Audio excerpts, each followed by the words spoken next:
সবচেয়ে বেশি ভালোবাসা হয় স্বামী এবং স্ত্রীর মধ্যে, ঠিক না বেঠিক?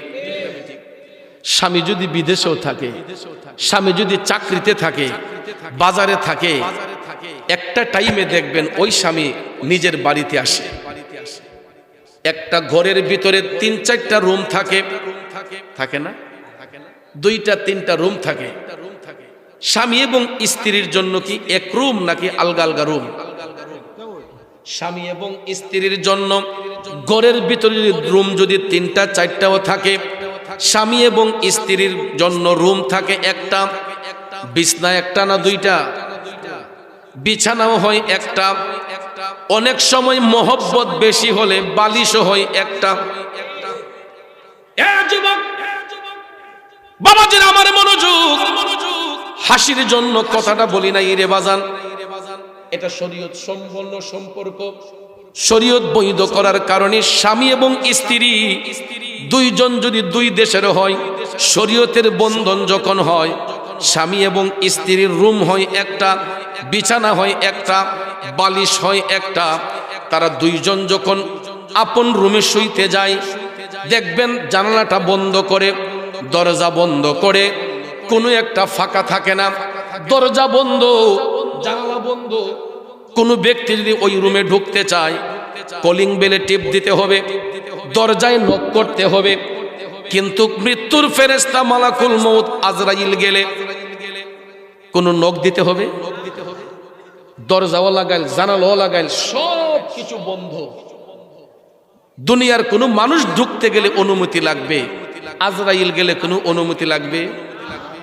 আজরাইল আসিয়া প্রাণ করিব হরণ, হাই গো আজরাইল আসিয়া প্রাণ করিব হরণ।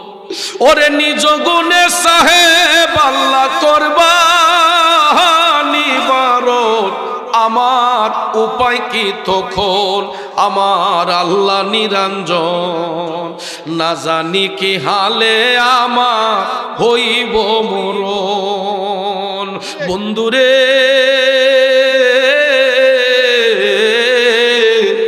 এই যে নবীর বাগানে আমরা বসলাম, এই জান্নাতের বাগানে আমার আপনার মরণ হতে পারে কি পারে না? রাস্তা দিয়ে হাঁটতেছি, মরণ হতে পারে কি পারে না? বিছানার মধ্যে ঘুমাইছি, ঘুমের ঘরে মরণ হতে পারে কি পারে না?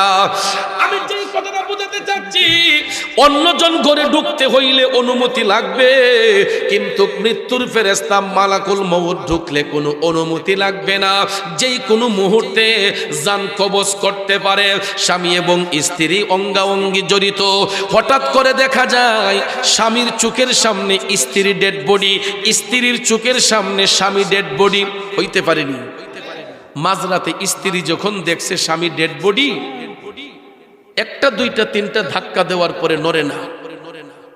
বাতির সুইচটা অন কইরা দেখে, রুমটা যখন আলোকিত করলো, তাকাইয়া দেখে গো ওই স্বামী এমন ঘুমাইয়া গেছে, দুনিয়ার সবাই মিলা ডাকলেও আর সজাগ হবে না।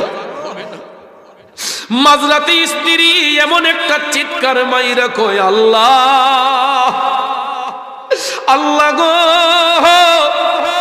কি সর্বনাশ না হয়ে গেছে রে মৌলা। এই চিৎকারটা শুনিয়া দেখবেন পাশের ঘরের পুরুষেরা সবাই সজাগ হইয়া যায়। সবাই ডাক দিয়া কয়, কি গো অমুকের মা তুই চিল্লাস কেন, কি সমস্যা? কয় তাড়াতাড়ি আসেন। দরজা খুইলা দেওয়ার পরে স্বজনরা সবাই আসে, পুরুষেরা আসে। আইসা যখন দেখে ওই লোকটা ডেড বডি হইয়া গেছে, দুনিয়ার মধ্যে থাকা অবস্থায় উনি হয়তো ছিলেন চেয়ারম্যান সাহেব, মেম্বার সাহেব, মন্ত্রী সাহেব, এমপি সাহেব, মুফতি সাহেব, মুহাদ্দিস সাহেব, কিন্তু ডেড বডি হয়ে আসার সাথে সাথে নামের পরিবর্তন হইয়া যায় লাশ। ঠিক না ঠিক? প্রতিবেশীরা আইসা কয়, লাশটা তাড়াতাড়ি দাফন করার ব্যবস্থা করা হোক। তখন আর চেয়ারম্যান সাহেব, মেম্বার সাহেব, এমপি সাহেব, মন্ত্রী সাহেব, মুফতি সাহেব, মুহাদ্দিস সাহেব বলে না, সবাই কয় লাশটা তাড়াতাড়ি দাফন করার ব্যবস্থা করা হোক। তখন দেখবেন কেউ চলে যায় গুরুস্থানে কবর খোঁড়ার জন্য, কেউ চলে যায় বাঁশঝাড়ে বাঁশ কাটার জন্য, কেউ চলে যায় বুল্লা বাজারে কাপড়ের কাপন কেনার জন্য। ঠিক না বেঠিক? বন্ধুরে ওই লোকটাকে আপন দেশে পাঠাইবার জন্য আরো 4 জন ড্রাইভার চলে যায় মসজিদের বারান্দায় একটা গাড়ি আনার জন্য।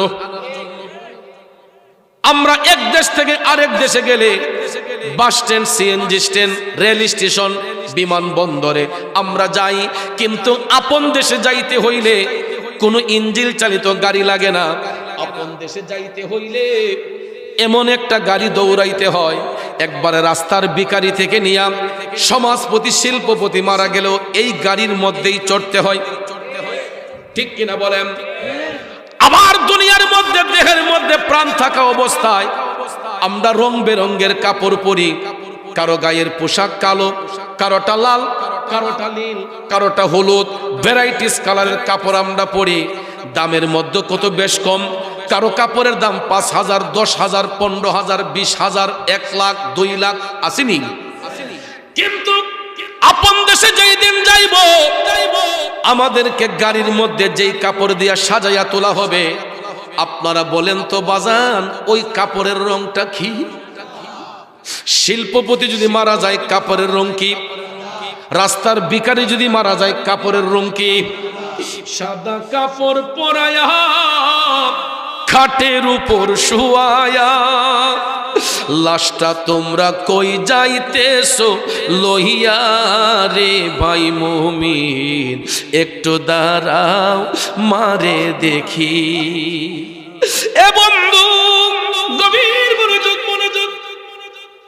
এখানে কালো রঙের কাপড় দেওয়া হবে না, লাল রঙের কাপড় দেওয়া হবে না, বেগুনি রঙের কাপড় দেওয়া হবে না।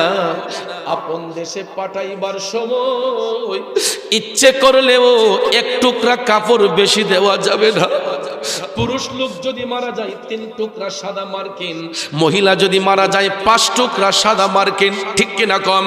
এখন কোন ছেলে যদি কয় আমার আব্বা শিল্পপতি, আমার আব্বার কবর একটা জাজিম বিছাইয়া দিমু, বালিশ দিমু, ফাটি দিমু। ওরে পাটি নাই রে, বালিশ নাই রে, নাই বাতি, অন্ধকার কবরে হবে বসতি। ঠিক কিনা কম? এ বন্ধু চিন্তা করে দেখে, যেই স্ত্রীটা রঙিন শাড়ি পইরা, যেই স্ত্রীটা রঙিন শাড়ি পইরা স্বামীর বাড়িতে আসছিল, হাতের মধ্যে বালা পইরা, কানের মধ্যে দুল দিয়া, নাকের মধ্যে ফুল দিয়া, মাথার মধ্যে টিকলি দিয়া, সাজুগুজু করিয়া রঙিন শাড়িটা পইরা স্বামীর বাড়িতে আসলো। মেয়েটার বয়স যদি কম হয়, ওই স্বামী যদি মারা যায়, দোকান থেকে যখন মার্কিন কাপড় কিনতে যাওয়া হয়, তখন দেখবেন ওই মহিলাটার জন্য আরেকটা সাদা রঙের শাড়ি আনা হয়। ঠিক কিনা বলেন? বাবাজিরা আমার, একদিকে বড়ই পাতার গরম জল দিয়া ওই মৃত ব্যক্তি পুরুষ লোকটারে গোসল দেওয়া হয়। ঘরের ভিতরে মহিলারা ওই বিধবা নারীটাকে গোসল দিয়া দেখবেন তার নাকের ফুল খোলা হয়, কানের দুল খোলা হয়, হাতের বালা খোলা হয়, রঙিন শাড়িটা খুলিয়া দেওয়া হয়। ওই দোকান থেকে কাপড়ের সঙ্গে করে আনা সাদা মার্কিন কাপড়টা ওই নারীর গায়ে পেঁচানো হয়, বয়সটা যদি কম হয়। ঠিক কিনা কন? এরপরে দেখেন বিধবার শাড়ি পরার পরে এমনও কিছু নারী আছে রে, স্বামীর সুখে শোকাহত হইয়া হার্ট অ্যাটাক করে মারা যায়, স্ট্রোক করে মারা যায়। আছে না নাই? আমি নিজের চোখে দেখেছি। 1 ঘন্টা আগে স্বামী মরেছে, 2 ঘন্টা পরে স্ত্রী মারা গেছে, 2 জন একই দিনে মারা গেছে। আপনারা দেখছেন কিনা আমি জানি না, আমি নিজের চোখে দেখেছি 2 জন একই দিনে মারা গেছে। আমি মানলাম 2 জন একই দিনে মারা গেছে। ওই মহিলাটার গায়ে 5 টুকরা সাদা মার্কিন কাপড়, পুরুষ লোকটার গায়ে 3 টুকরা সাদা মার্কিন কাপড়। এরপরে আমার বন্ধুরা, তারা তো 2 জন স্বামী এবং স্ত্রী ছিলেন। দুনিয়ার মধ্যে যখন বাইচা ছিলেন তখন তাদের রুম ছিল একটা, বিছানা ছিল একটা, বালিশ ছিল একটা। এখন আপনারা বলুন, 2 জন যে মারা গেল, কাফনের কাপড় পরানো হইল, এদের জন্য কবর হবে কয়টা? কবরের মাঝখান দিয়ে কোনো সংযোগ থাকবো নি? এই যে ছামিয়ানার নিচে আমরা বসলাম, একজনের কাদের সাথে কাঁধ লাগাইয়া বসছি। আমি যদি একটা ব্যথা পাই, মুরব্বী সাহেবরে ডাক দিয়ে বলতে পারবো যে মুরব্বী সাহেব আমি একটা ব্যথা পেয়েছি। উনি যদি ব্যথা পায় আমারে বলতে পারবে চৌধুরী সাহেব আমি ব্যথা পেয়েছি। আমরা একজনে আরেকজনের খবর নিতে পারি, জানতে পারি। কিন্তু একটু সোনেশ্বরের গুরুস্থানে তাকায়া দেখেন গো, কত শত শত মানুষ এই কবরের মধ্যে শুয়ে আছে। কবরগুলা যদিও পাশাপাশি হয়, কারো কবরের সাথে কারো কবরের কোনো সম্পর্ক আসেনি, কারো কবরের সাথে কারো কবরের কোনো সম্পর্ক নাই। ইভেন এই যে স্বামী এবং স্ত্রী, এরা এক বিছানার মধ্যে, এক রুমের মধ্যে, এক বালিশের মধ্যে শুইতেন। ডেড বডি হয়ে যাওয়ার সঙ্গে সঙ্গে স্বামীর কবরে স্বামী, স্ত্রীর কবরে স্ত্রী। কথা কোন ঠিক কিনা? এই জন্য কবি বলেছেন মনোরে মরণ কথা করো স্মরণ, স্ত্রী পুত্র কেউ নয় আপন, ধনরত্ন সবিও কারণ মনোরে। ওরে তুই মরিলে সঙ্গের সাথী হইবে না একজন সেগেন, কইরে পাগল মন একবার ভাবলে না রে তোর হইব রে মরণ। ও মনোরে হঠাৎ এসে আজরাইলে ফাঁসি দিব তোমার গলে, শেষ করিব অসাদের জীবন মনোরে। ও ভাই দম থাকিতে, দম থাকিতে আল্লাহ নবীর নাম করো স্মরণ, সেগেন কইরে পাগল মন একবার ভাবলে না রে তোর হইব রে মরণ। বন্ধুরে কার জন্য বাড়ি বানাইবেন, কার জন্য গাড়ি করবেন, কার জন্য জমিন রাখবেন, 5খানি 10খানি জমিন কারে দিয়া যাইবেন? ইন্তেকালের পর তো কেউ কারো আপন হবে না। বাবার কবরে ছেলে যাবে না, স্বামীর কবরে স্ত্রী যাবে না, স্ত্রীর কবরে স্বামী যাবে না, দুনিয়ার কোনো বন্ধু বান্ধব কারো কবরে কেউ যাবে না। কিন্তু ওই কবরে যিনি আমার আপনার সাথী হবে গো, উনি হলেন শাহে মদিনা। কথা বলেন ঠিক কিনা? যেই কারণে কবি বলেছেন নবী ছাড়া ওই কবরে নাই রে বান্ধব নাই, নবী ছাড়া ওই কবরে নাই রে বান্ধব নাই। হাসরেতে নবী ছাড়া নাই দরদি নাই, হাসরেতে নবী ছাড়া নাই দরদি নাই, নবী ছাড়া ওই কবরে নাই রে বান্ধব নাই। ঠিক কিনা বলেন? এই জন্য আমি বলেছি নবী শুধু দুনিয়ার জন্য রহমত নয়, তিনি কবরেও রহমত। ঠিক কিনা কন? আমরা দুনিয়াতে চিরস্থায়ী নয়, ওই কবরের মধ্যে আমরা সবাই একদিন যেতে হবে। আর কবরের মধ্যে গেলে সেখানে নবী ছাড়া কেউ আমার আপনার দরদি হবে না, নবী ছাড়া কেউ আমার আপনার আপন হবে না। ঠিক কিনা কন? আসুন এবার মূল কথায় চলে যায়। আমার নবীর বেসাল মুবারকের পড়ে মূল বক্তব্য এখানে ছিল, মনে আছে? আমার নবীর বেসাল মুবারকের পরে এখন তো নবীর জুব্বা মুবারক কে নিবে? নবী তো ওসিয়ত করেছেন ওয়াইসাল কারণীর জন্য। ঠিক কিনা কন? ও বন্ধু, হযরতে ওমর এবং শেরে খোদা মাওলাই আলী তারা দুইজন ইয়ামেন দেশের সফরে যাবেন। হযরত ওমর কয় আলী জুব্বা মুবারক খানা সাথে নিয়ে নেই, যদি কোনো কারণে ওয়াইসাল কারণীর সাথে সাক্ষাৎ হয় নবীজির ওসিয়তটা আমরা পূরণ করে আসব। হযরত আলী বললেন নিতে পারেন। তখন নবীজির জুব্বা মুবারক তারা সুন্দর করে ভাঁজ করে সাথে নিয়ে নিলেন। নিয়ে যখন তারা ইয়ামেন দেশের উদ্দেশ্যে রওনা হইলেন, যাইতে যাইতে যাইতে যাইতে ইয়ামেন দেশে গিয়ে উপস্থিত হলেন।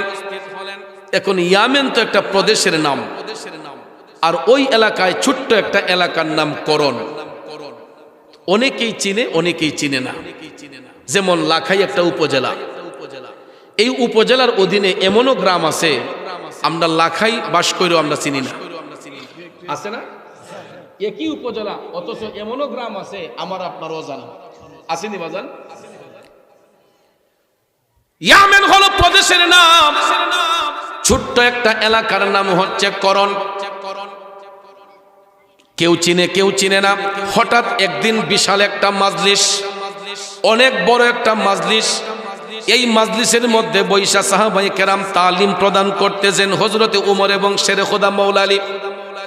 মানুষ বেশি দেখা হযরতে আলী ডাক দিয়া বললেন, ও মাজলিসের ভাইয়েরা, এখানে করণ দেশের কোন লোক আসছেননি?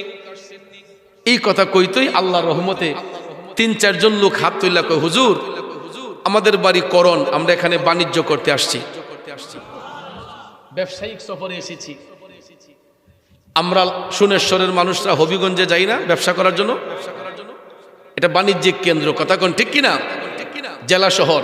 তো ইয়ামেন দেশ একটা প্রদেশ, সেখানে মানুষ যাইতো বিভিন্ন এলাকা থেকে বাণিজ্য করার জন্য।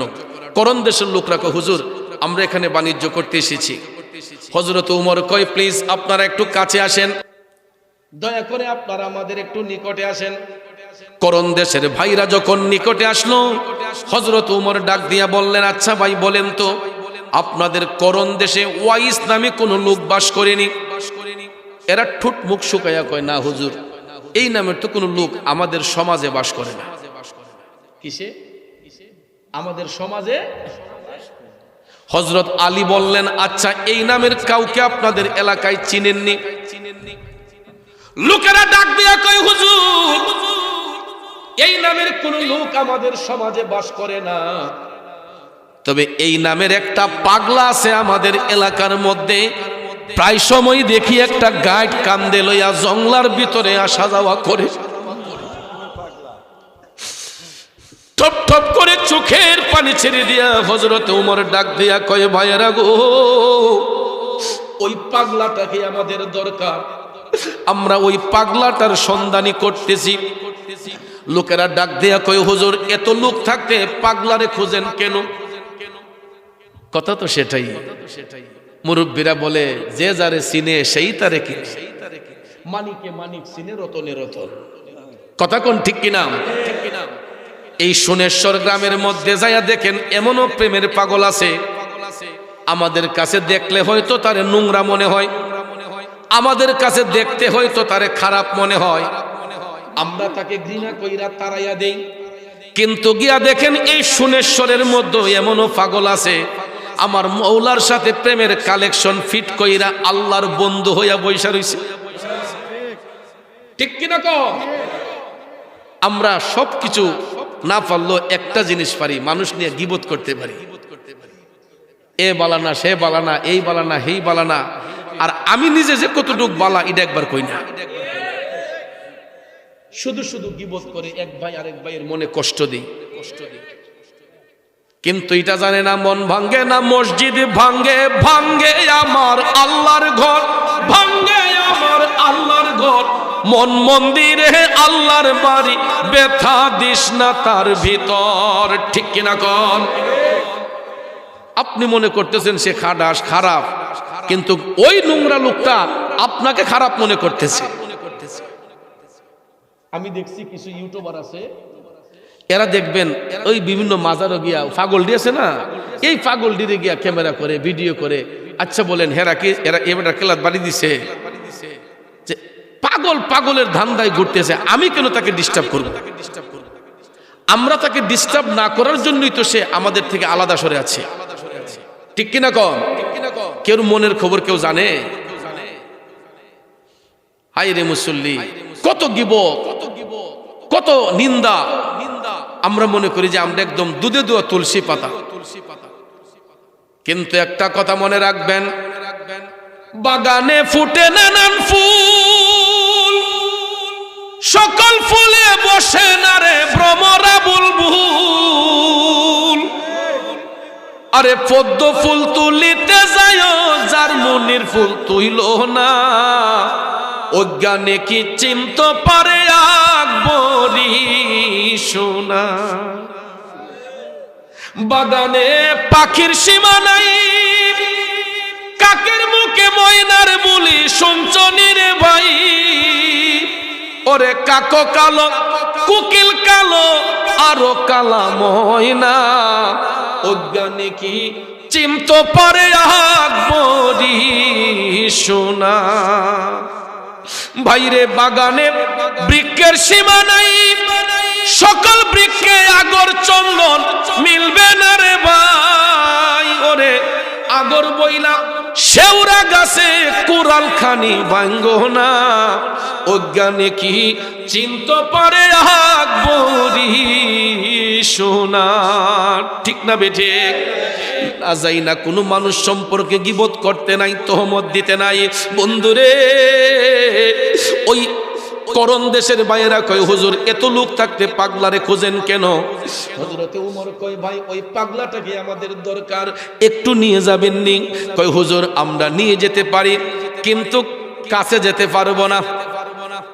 আমাদের এলাকায় নির্জন একটা জঙ্গল আছে ওই জঙ্গলার ভিতরে লোকালয়ের অন্তরালে এই পাগল ওয়াইস সেখানের মধ্যে আসা যাওয়া করে এলাকার কারোর সাথে মিশে না হুজুর সে জঙ্গলার ভিতরে বেশিরভাগ সময় কাটায় তো হুজুর হযরত ওমর বলতেছেন একটু নিয়ে যাবেন কয় আমরা জঙ্গলার পার পর্যন্ত যাইতে পারবো ভিতরে ঢুকতে পারবো না কেন কয় হুজুর জঙ্গলার ভিতরে তো হিংস্র প্রাণী থাকে ঠিক না ঠিক বিভিন্ন হিংস্র প্রাণী জঙ্গলার ভিতরে থাকে কিন্তু ভাইয়ের আমার বন্ধুরা আমার একটা কথা মনে রাখবেন জঙ্গলার হিংস্র প্রাণীকে ভয় করে কেউ যায় না আর আল্লাহর অলিরারে জঙ্গলার বাঘেও খায় না কথা কোন ঠিক না ঠিক যারা মৌলার প্রেমে ফানা হয় যারা মৌলাকে তাল্লাশ করে ফেরারি হয়ে যায় এদেরকে জঙ্গলার বাঘেও কি খায় না খায় না কথা কোন ঠিক না ঠিক হযরতে ওমর বললেন শুধু জঙ্গলা পর্যন্ত নিয়ে গেলেই হবে কই ঠিক আছে হুজুর আজকে তো রাত হয়ে যাচ্ছে আগামীকাল সকালে আমরা রওনা হইব যেহেতু আমাদের সাথে মালামাল আছে হযরতে আলী বললেন ঠিক আছে আমাদেরকে না নিয়ে কিন্তু যাবেন না কই ঠিক আছে হুজুর সত্যি সত্যি পরের দিন তারা দুইজন করণ দেশের ভাইদের সঙ্গে রওনা হইয়া যাইতে যাইতে যাইতে করণ দেশে যাইয়া ওই জঙ্গলার পারে গিয়া হযরতে ওমর বললেন এখন কি পাওয়া যাবে লোকেরা কয় হুজুর এই টাইমেই পাগলা জঙ্গলার ভিতরে আসা যাওয়া করে তখন তিনি বললেন ঠিক আছে আপনাদেরকে ধন্যবাদ আপনারা যান করণ দেশের ভাইদেরকে বিদায় দিয়া জুব্বা মুবারক হাতের মধ্যে নিয়া হযরতে ওমর শেরে খোদা হযরতে আলীর সাথে নিয়া জঙ্গলার ভিতরে ঢুকলেন ঢুইকা দেখে গো আমার নবীর প্রেমের পাগল ওয়াইসাল কারণী কেবলামুখী হইয়া নামাজের মাধ্যমে আমার আল্লাহর শিরে ও নামাজ পড়ো রে গহীনে ডুবিয়া নামাজ পড়ো কষ্ট হইতেছে ওরে পঞ্চয়াত্তা মুক্তা দিয়া জ্ঞানী মান সাজাইও রে গহীনে ডুবিয়া নামাজ পড়ো এ বন্ধু নামাজ শুধু পড়লেই হবে না যদি নামাজ নামাজের মতো না হয় আমাদের দেশে নামাজের অভাব নাই কিন্তু সত্যিকারের নামাজের অভাব আছে কথা কই না নামাজ পড়লাম সুদ খাইলাম ঘুষ খাইলাম নামাজ পড়লাম বেবিচারি করলাম নামাজ পড়লাম আরেকজনের হক নষ্ট করলাম নামাজ পড়লাম দুধের মাঝে পানি মিশাইলাম ওই বনি মিয়া আমরা শুধু ইতা নামাজে অভাব নাই সকালবেলা গাইটা দুয়াইছে বান্দের মধ্যে টান দিতে ওই দুধলা গনুইছে নি কেউ তো দেখছে না মাইরা দিছে আদাসের পানি কথা কোন ঠিক না বেটি এরপরে আবার দেখবেন ওইটা হাজির রুমাল মাথা দিয়া ফজরের নামাজ পইরা আদাসের পানি মিশাইয়া দুধের মাঝে আটটাছে বাজারে যেতেছে সুবহানাল্লাহ আলহামদুলিল্লাহ ঠিক না বেটি মানুষ তো মনে হয় একদম ফেরেশতা দুধ আল্লাহর নিয়ামত এটার মধ্যে যে পানি মিশিয়ে করছে কিয়ামত এটা তো আর কেউ জানে না জানে একজনে আল্লাহ আর আরেকজন জানতে পারে যিনি মিটার দিয়ে চেক করে কথা কোন ঠিক না ঠিক এই দেশের মাঝে হয়তো আমি দেখি না ব্রাহ্মণবাড়িয়া ডিস্ট্রিক্টে তো বেশি যাওয়া আসা হয় তো ওইখানে দেখছি সকালবেলা বাজারের মধ্যে প্রায় সময়ই এক ধরনের প্রশাসনিক লোক এরা মিটার নিয়ে যায় মিটার দিয়ে যখন দেখে দুধের মাঝে পানি মিশায় পুরোটা বালতি পেটা কেল্লা ঢেলে দেয় বাজান আমার বন্ধুরা আমার নামাজ পড়তে পড়তে কপালে কালো দাগ হইয়া গেছে কিন্তু দেখা যায় ওজনের মধ্যে ফাল্লাত বাড়ি মারছে। আসেনি মিয়া? গত 2 বছর আগে মাহফিল কইরা চাচা আইতাছি বাসাত, তো বাচ্চা কাচ্চা লেগে ফল নিমু, তো এক লোক গিয়া দেখি টুপি টুপি লাগাইল, দাড়িও মাশাল্লাহ ফাঁক না। তা আমি কই চাচা কমলাটি ভালো বনি? কয় কড়া মিষ্টি। আঙ্গুর? কয় কড়া মিষ্টি।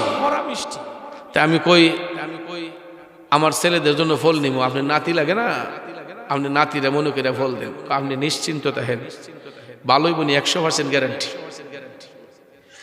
2 আলি কমলা নিছি, মনে এহালি ফসা বাসা আনতে আনতে দেখলাম নামাজ পড়া কপালও কালো দাগ। এরপরে নামাজি হিসেবে, নামাজি মানুষ মনে কইরা 2 কেজি কমলার মাঝে যদি 7-8টা কমলা ফসা হয়, তাইলে বাজান আর থাকে কি? কথা কন। তাইলে বাজান আমার বন্ধুরা, আমার কেজিতে যদি 20 টাকা লাভ নেওয়া হয়, জিনিসগুলা ভালো দিয়া গৃহস্থের মন খুশি বনে বাজারিব, খুশি হবে যে ভাই আমার জিনিস ভালো, আপনি 20 টাকা বেশি দিতে হবে, 30 টাকা বেশি দিতে হবে, আমি ভালো জিনিস দেব। কথা কোন ঠিক কিনা? কিন্তু ভালো বইলা আপনি মন্দ ঢুকাইয়া দিলেন, ওই লোক তো টাকা দিয়া জিনিস কিনছে। কথা কোন ঠিক কিনা? এই যে ব্যক্তির মনে কষ্ট দিলেন, এই নামাজটা কি শুদ্ধ হবে? আমার আল্লাহ বলেছেন ইন্নাস সালাতা তানহা আনিল ফাহশাই ওয়াল মুনকার। নামাজ আল্লাহর বান্দাদেরকে অশ্লীল কাজ থেকে, খারাপ কাজ থেকে মুক্ত করে আনে। কিন্তু চাচা আপনি তো নামাজ পড়া গিয়া অশ্লীল কাজে যুক্ত হইলেন। খালি কি চাবিয়া ওহন তো শাস্টল 2 ধরনের, একটা মুরব্বি স্টল আর একটা ফুতে বাই ফুতে স্টল। ফুতে ভাই বাই ফুতে স্টল যেটা, এটার মধ্যে টেলিভিশন রাখা এরা লাগে একবারে ফরজ, আর ক্যারেম বোর্ড রাখা ফরজ, এরা লেগিয়া। আর আমরা কি হারাম? অনেক শাস্টলও দেখবেন টেলিভিশন আর ক্যারেম বোর্ড, ফুতে বাই ফুতে, চা কেডা, বাপ কেডা, বাই কেডা, দেখা যায় চাটা লই ওই এন্দা। হ্যাঁ ঠিক না বেটি? ভাইটা চিনিবি, দেখবি কোনটা সিনেমা দেখবার লেগে শাস্ত্রলগিয়া দিন কি দিন কাটাইয়া দেয়, অথচ চাচার খবর নাই। দাড়িগোলা পাইকা গেছে, চুলগোলা সাদা হয়ে গেছে। আমার নবী কামলিওয়ালা বলছে রে, তোমাদের কাঁচা চুল যখন সাদা হবে, তোমরা মনে করবা যে তোমাদের মরণের ঘন্টা বাজতেছে।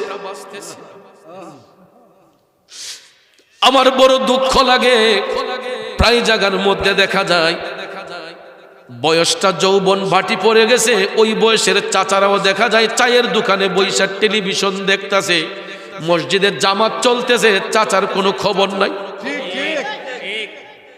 এরপরে ফুতে ভাই ফুতে স্টল ইতা খবর ওবর থাকে না। এরপরে ছেলেলা যখন উপযুক্ত হইছে, তারা যখন রাস্তাঘাটও মানুষে শরম দেয়, তোর বাপ বুড়া বেড়া টেলিভিশন দেখে সিনেমা দেখে কইতা রাস্তা বেড়া খুঁজতা। এরপরে ফুতাইয়া আব্বা তোমার কাছে আল্লাহর রাস্তায় চাই, বাবা তোমার যত খরচ লাগে আমি দিমু, বাবা তুমি মসজিদ কেন যাইও। ফুতের যখন শরম দিয়ে দিছে, এরপরে কিছু কিছু মুসল্লি ফুতের কথায় বেটা জুতা লাগাইয়া, পাঞ্জাবি টুপি লাগাইয়া মুসল্লি সাচ্ছল বালা কথা। এরপরে দেখবেন কিছু কিছু শাস্টল একবারে মসজিদের লোকে লাগাই। আপনাদের এলাকায় আমি জানি না, অনেক এলাকায় দেখছি মসজিদের লোকে লাগাই লেগলা শাস্টল থাকে, ওই মুরব্বীরা সাহাইবার লেগে। এটার মাঝে ফুলা ফাংরা থাকে না, এটার মাঝে চাচারা নামাজ পড়ে গিয়ে বইয়া কোন হুজুরে পাঞ্জাবি লাম্বা, কোনটা বাইটা, খেডাই খিতা করছুন, কোন কার ঘরে গেছুন, ইটা শুরু হয়। কথা বল ঠিক না? এরপরে আব্বা আগে মাসাসিরা সকালবেলা ঘুম থেকে উঠিয়া কোরআন শরীফ নামাজ পড়া, কোরআন তেলাওয়াত কইরা, ঘর বাড়ি ঝাড়ু দিয়া বিসমিল্লাহ কইয়া চুলার মাঝে আগুন দিছুন। ঠিক নিবা যান? এখন কি তা হয়নি? এখন কি চুলা যেন আইসি, এলপি গ্যাস কয়, টিপ মারলে মেস্টুকা দেওয়ান লাগে, সুঙ্গা দা ফুও দেওয়ান লাগে না, ফাল দাগা উঠতে থাকা। কে রাত দোয়া ফাউ দোয়া বেড়াই দেখা যায়, চোখ কষলে বেডি উঠি টিপ মাইরা কিতাও তো কিতার আনতে বেড়া খাই আরো গাইলিয়া যায়। মজা না দিবি মজা হইব, মজার কাম করি না আমরা, মজার কাম করলে না মজা হইতো। ঠিক নিবা যান? এরপরে গিয়া রেডিমেড আবার দেখেন কেমন পয়সা বহলাম ডার, এমনি গাইলাই আবার কিছু কিছু ভালোবাসার মানুষ আছে, কয় এই তুমি উঠছো নাও, আমি দোকান থেকে লই মনে নাস্তা। যেই ঠান্ডা পড়ছে কয় এই ঠান্ডার মধ্যে খামনে চুলা যেও না, এমন ভালোবাসা আসেনি। এরপরে তাই আমি নামাজ ফিরে তুমি নাস্তা লই মানে তুমি লেফের তৈরি ফরি দাও। আর ওখান তো নাস্তা গড়ের নাস্তা অনেকে বেশি খায় না, নাস্তা এখন দোকানই বেশি বানানো হয়। এবারে হারা রাত ঘুম থেকে কেতা যেন উঠটা গামছা একটা কোমর বাইন্দা এম দেখা যায় এম দেখা যায়। এরপরে মহিলাদের দিয়ে ফার্ম অয়েল দিয়ে বাজ্যা ইটা খাইলে এমদা গেছে গুতা মারে এমদা মারে গুতা না, মিশা কইলাম। এরপরে দাবা যান বালা কথা শুনেন, ইডাই ইসা ফার্স্ট ইয়ার সালু কত কাহিনী। ফজরের নামাজ ফিরা ওই যে মুরব্বী স্টলটা বললাম খালি এমনি, আর শাসটলে বলে তো সবাই প্রধানমন্ত্রী ফাউ করে এমনি থাকে না, সবটা এমনি খেঞ্চি লাগাই থাকে। কথা কোন ঠিক না বেটি? ঠিক আনো গেলে সব অফিসার এই একটা সাদে ঠিক নেই। খুব কমই দেখছি যে বাবা রে আমার একটা চা দো না, বাবা রে আমার একটু শাসটলে গিয়া বইলে ফোলা ভান্ডি রে এই দুইটা চা দিয়েছেন রে, ঠিক নেই এই বালা হলে দিয়ে দিস, ঠিক নেই। ই ফোলা দেওয়ার হলো দেয় না, যখন দমক খায় দেওয়ার হলো দেয় না। এরপরে সকালবেলা ফজরের নামাজ খান ফইরা শাসটলে গিয়া বইয়া 1 টাকা চা দে রে, চাচা মিঠা কম না বেশি কয় না, মিঠা দিস না ডায়াবেটিস দিছে। বেটা চা লইয়া টান দেবার আগে অমুক রে হালকা বলে ফুপাটির খার ফুলাই বলে খার ঝিলিয়ে গেছে গাবে, সত্য না মিথ্যা? আমার আল্লাহ তাআলা বলছে ইন্নাস সালাতা তানহা আনিল ফাহশাই ওয়াল মুনকার, নামাজ আল্লাহর বান্দাদেরকে অশ্লীল কাজ থেকে খারাপ কাজ থেকে মুক্ত করে। চাচা গো আপনি তো ফজরের নামাজটা পড়া চার মধ্যে যাইয়া চার দোকানে যাইয়া চায়ের মধ্যে টান দেওয়ার আগে একটা গীবত কইরা ফেলছেন। আমার নবী তো বলছেন আল গীবাতু আশাদ্দু মিনাজ জিনা, গীবত করা হয়েছে জিনার চাইতেও নিকৃষ্ট কাজ। তাইলে এই নামাজের মূল্য কি? এই নামাজ দিয়া ফায়দা হইব কি? এটা তো লোক দেখানো ইবাদত। আর হাদিস শরীফে রাসূল বলেছেন লোক দেখানো ইবাদতকারীকে জাহান্নামের সবচাইতে নিকৃষ্ট জায়গার মধ্যে রাখা হয়। ওই জায়গার নাম হচ্ছে জুব্বুল হুজন। নাম কি? জাহান্নামী। এর চাইতে খারাপ আর জায়গা নাই। দুজুকি মানুষের শরীরের পচা ফুসগুলা একটা ড্রেন দিয়ে এক জায়গায় ডাম্পিং হয়, পৌরসভার নর্দমা যেখানে গিয়ে ডাম্পিং হয়, এই রকম ভাবে জাহান্নামী লোকদের শরীরের পচা ফুস গিয়া এক জায়গায় ডাম্পিং হয়। এখানে লোক দেখানো ব্যক্তিদেরকে এই জাহান্নামে জুব্বুল হুজন এই জায়গাটার নাম, এই জুব্বুল হুজনে নিয়ে দুজুকি মানুষের শরীরের পচা ফুস এদেরকে খাবার পণ্য দেওয়া হয়। নাউজুবিল্লাহ কোন? তাইলে ইবাদত করব কারে খুশি করার জন্য? ইবাদত হবে একমাত্র আল্লাহকে খুশি করার জন্য। কথা বলেন ঠিক কিনা? এই জন্য বন্ধুরা যেই নামাজের মধ্যে রিয়া থাকবে, ফখর থাকবে, হিংসা থাকবে, তকাব্বুরি থাকবে, এই নামাজ শুধু নামাজই থাকবে। এই নামাজ দিয়ে কখনো আল্লাহ পাওয়া সম্ভব হবে না।